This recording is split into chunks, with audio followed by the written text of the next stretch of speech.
విజయవాడ చెరువు సెంటర్లో వంగవీటి రంగా 36వ వర్ధంతి కార్యక్రమం నిర్వహించారు. వైసీపీ సీనియర్ నేత పోతిన మహేష్ రంగా విగ్రహానికి పూలమాల వేసి నివాళులర్పించారు. భవిష్యత్తు తరాలకు వంగవీటి రంగా స్ఫూర్తి అని కొనియాడారు. ఇక ఆశయాల కోసం ఎలా నిలబడాలో తెలపారన్నారు. రంగా ఉద్యమ వారసులుగా తాము ఎన్నో పోరాటాలు చేశామన్నారు పోతిన మహేష్. కాపు రిజర్వేషన్లపై రంగా వారసుడు రాధా ఒక్కసారి కూడా మాట్లాడలేదని విమర్శించారు. బాబు మరపుల గారు బిజీగా ఉన్నారు. నేను ముందుకెళ్ళమంటాడు ఫోన్ తీసుకుని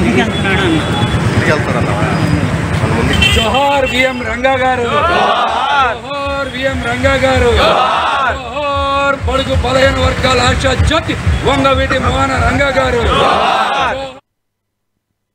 బడుగు బలహీన వర్గాల ఆశా జ్యోతి, భవిష్యత్ తరాలకి స్ఫూర్తి.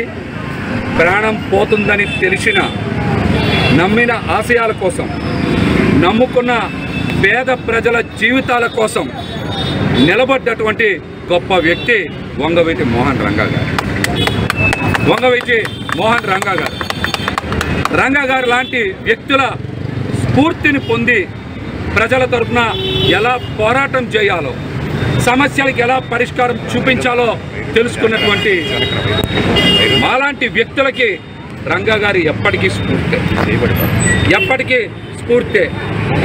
సమయం అనుకూలంగా లేకపోయినా, బలవంతులు రాజ్యం ఏలుతున్న ఆశయాల కోసం ఎలా నిలబడాలో తెలియజేసినటువంటి వ్యక్తి వంగవీటి మోహన్ రంగా గారు.